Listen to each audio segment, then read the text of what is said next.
सोमवारी एका पत्रकार परिषदेचं आयोजन आमदार मंदा म्हात्रे यांनी केलेलं होतं, ज्यात त्यांनी 2015 पर्यंतची बांधकामे नियमित करण्याचे विधेयक विधिमंडळात मंजूर झाल्याची माहिती दिली, तर फ्री होल्ड संदर्भात सतत पाठपुरावा होण्याविषयी वक्तव्य केलंय। सोमवारी बेलापूर येथे आमदार मंदा म्हात्रे यांनी एका पत्रकार परिषदेचं आयोजन केलं होतं, ज्यात अतिशय महत्त्वाची माहिती देण्यात आली। याद्वारे आमदार मंदा म्हात्रे यांनी 31 डिसेंबर 2015 पर्यंतची बांधकामे नियमित करण्याचे विधेयक विधिमंडळात मंजूर होण्याची माहिती दिली। या संदर्भात मुख्यमंत्री देवेंद्र फडणवीसांनी आश्वस्त केलं होतं की आपलं सरकार हा प्रश्न सोडवणारच, कारण तो जनतेशी निगडित आहे। त्यासाठी विधिमंडळात खास विधेयक पारित करू। त्यानुसार विधेयक मंजूर करत मुख्यमंत्र्यांनी सामान्यांना आता दिलासा दिलेला आहे। त्याशिवाय आमदार मंदाताई म्हणाल्या की या संदर्भात मी सतत पाठपुरावा करत असल्याने आज हा निर्णय खूप महत्त्वाचा ठरलेला आहे। त्यासाठी मी मुख्यमंत्र्यांचे आभार मानते। भाजप सरकार जनतेच्या भल्यासाठीचे प्रश्न प्रलंबित न ठेवता तांत्रिक अडचणींच्या पुढे जाऊन त्याची सोडवणूक करतं, असं वक्तव्य त्यांनी पत्रकार परिषदेत केलेलं आहे। आपल्याला माहिती आहे की 3 वेळा हायकोर्टाने आमचा मसुदा फेटाळला।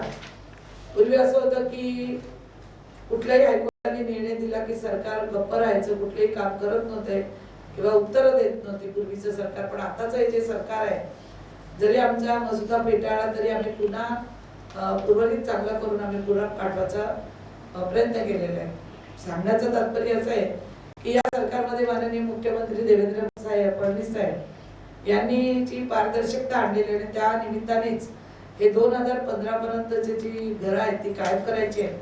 ती कायम करण्यासंदर्भामध्ये पुन्हा एकदा आम्ही हायकोर्टात जाऊन पुन्हा एकदा पॉलिसी आणि कायदा, आता आम्ही कायदा तयार करून दोन्ही सभागृहामध्ये तो कायदा मंजुरीला टाकला होता आणि तो दोन्ही सभागृहात पास झालेला आहे। तर नवी मुंबईतील सिडकोची घरे फ्री होल्ड करण्यासंदर्भात अथक पाठपुरावा सुरू असल्याची माहिती आमदार मंदाताईंनी दिली। निवडणुकीच्या वचननाम्यात याबाबत उल्लेख केला असता त्या वचनाची पूर्तता मी करतेय। सदर काम 80% पूर्ण झालं असून सिडकोकडून त्या संदर्भात मसुदा तयार करण्याचं काम प्राथमिक स्वरूपात सुरू झालेलं आहे। लवकरच मसुदा तयार करून तो राज्य शासनाकडे शासन निर्णयाकरता पाठवण्यात येईल, अशी माहिती आमदार मंदा म्हात्रेंनी दिली।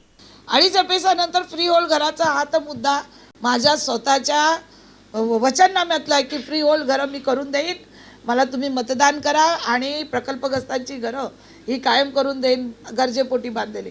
हे 2 मुद्दे घेऊन मी सतत 2-2.5 वर्ष काम करते। अनेक मंत्र्यांची, अनेक लोकांची माझ्या बैठकी झाल्या। राज्यमंत्री तुमचे आमचे रणजित पाटील असतील, त्यांच्या दालनात झाल्या, कधी भाटियांच्या दालनात, आता भूषण गगराणीच्या।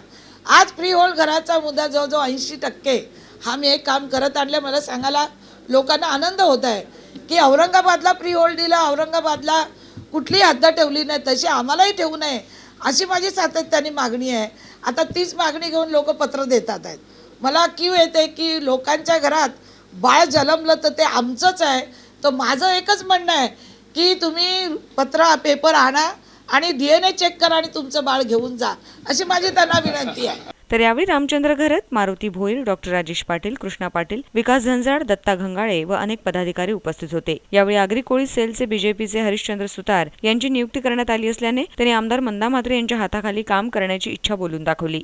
आजपर्यंत म्हणजे आगरी कोळी समाजाचं नेतृत्व नव्हतं, नेतृत्वामध्ये एक असं अध्यक्षपद नव्हतं। आज माननीय आमदार मंदाताई यांच्या आशीर्वादाने, तसेच रामचंद्र घरत साहेबांच्या आशीर्वादाने मला माझ्यावर जबाबदारी टाकलेली आहे आणि ती मी खरोखरच अगदी आत्मीयतेने आणि सर्व समाजाच्या याच्याने पार पडेन असं मी तुम्हाला एक ग्वाही देतो। आगरी कोळी समाज आज बहुतांश मच्छीमार आहे आणि या मच्छीमारांचं पूर्वीपासून म्हणजे पारंपरिकपासून इथे आम्ही धंदा करतो, त्यांचे खूप प्रश्न होते। आज मी मान्य आमदाराच्या आशीर्वादाने त्यांना ओढ्यानं, म्हणजे आमचे नोंद ही अधिकृत नव्हती शासनादरबारी, मग ती पहिली शासन दरबारी अधिकृत होण्यासाठी मग त्यांना होड्यानं कौल देणे, रजिस्ट्रेशन करून घेणे, परवाने देणे, तसेच एक महत्त्वाचं बायोमेट्रिक कार्ड सेंट्रल गव्हर्नमेंटनी तो आमचा अधिकार होता। ते आज या नव्या मुंबईत 3,500 लोकांना मी बायोमेट्रिक कार्ड वाटप केले माननीय आमदारांच्या हस्ते। तुम्ही बघितलं ते मागच्या टायमाला आपण विष्णुदास भावेला आपण प्रोग्राम घेतला होता, त्यावेळी आपण ते केलं होतं। का याचा मागचा उद्देश, आज आम्ही समाजात जनजागृती नव्हती, आपल्याला अधिकार काय, बाबासाहेब आंबेडकरांनी दिलेले अधिकार हे आम्हाला मुळातच माहिती नव्हते। मी ज्या वेळेला या 15-20 वर्षापासून माझा लढा चालू आहे आणि नेमकाच मला माननीय आमदारांचा आशीर्वाद मिळाल्यामुळे मी हे काम करू शकलो। जवळपास 20,000 प्रकल्पग्रस्तांची घरे आहेत, तसेच नव्याने अनधिकृत बांधकामांना पूर्णतः आळा घालण्याविषयीचं वक्तव्य आमदार मंदात यांनी केलेलं आहे. 100% दिघा प्रकरणामध्येच 2015चं माननीय मुख्यमंत्र्यांनी निवेदन केलं होतं. माझी लक्षवेधी ज्यावेळी लागली त्यावेळी मुख्यमंत्र्यांनी हेच सांगितलं की मला जर दिघाला आपण 2015चं कायदा लावतो तर मग आम्ही 100% जमीन सिडको प्रकल्पाला दिले, मग आम्हाला 2012 का, आम्हालाही 2015 करा. त्यावेळी माननीय मुख्यमंत्र्यांनी निवेदन दिलं होतं सभागृहामध्ये की प्रकल्पग्रस्तांची घरंसुद्धा 2015 पर्यंतची कायम केली जातील. तर यावेळी विकास झंजाड यांनी आपली प्रतिक्रिया दिली आहे. आज सर्वात प्रथम महाराष्ट्राचे मुख्यमंत्री देवेंद्रजी फडणवीस साहेब यांचे व नवी मुंबईच्या धडाडीच्या आमदार ताई मंदाताई म्हात्रे यांचं मी आज सर्व दिघावासियांतर्फे व ईश्वरनगरमधील सर्व रहिवाशांतर्फे मी जाहीर असे आभार व्यक्त करतो. आज या ठिकाणी आपण बघितलं असेल की सरकारच्या वतीने 2 वेळा पॉलिसी कोर्टात सादर केली गेली, पण निश्चितच यात काहीतरी त्रुटी काढून कोर्टाने ही रिजेक्ट केली. रिजेक्ट केल्यानंतर जी शेवटची पॉलिसी रिजेक्ट केल्यानंतर 8 दिवसाच्या आतमध्ये फडणवीस सरकारने, आपल्या भाजप सरकारने 8 दिवसामध्ये नवीन विधेयक हे विधानसभा व विधान परिषद या दोन्ही ठिकाणी ते मांडून ते त्या ठिकाणी पास झालेलं आहे. निश्चित स्वरूपात ते कायद्यात रूपांतर झालेलं आहे. असं असताना हे विधेयक आज लवकरच कोर्टात देखील सादर केलं जाईल व कोर्टात निश्चित स्वरूपात एवढं परफेक्टली केल्यानंतर फेटाळण्याची कोणताच विषय येणार नाही. पण निश्चित स्वरूपात फक्त दिघावासियांसाठी नाही तर हा नियम हा पूर्ण महाराष्ट्रासाठी असेल.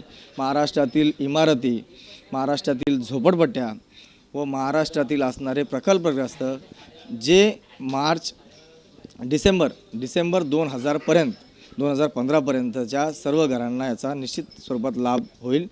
आज परत या ठिकाणी मी मुख्यमंत्र्याचे व आमदार मंदाताई म्हात्रे यांचे विशेष आभार व्यक्त करतो. आमदार मंदा म्हात्रे यांच्या प्रयत्नांना यश येऊन 2015 पर्यंतची बांधकामे नियमित करण्यासंदर्भात विधेयक विधिमंडळात मंजूर झालेलं आहे. तर सिडकोची घरे फ्रीहोल्ड करण्यासंदर्भात पाठपुरावा सुरू असल्याने नवी मुंबईकरांना आता दिलासा मिळाला आहे. कॅमेरामन प्रणित कापसेसह रिपोर्टर राज चव्हाण, MBTV.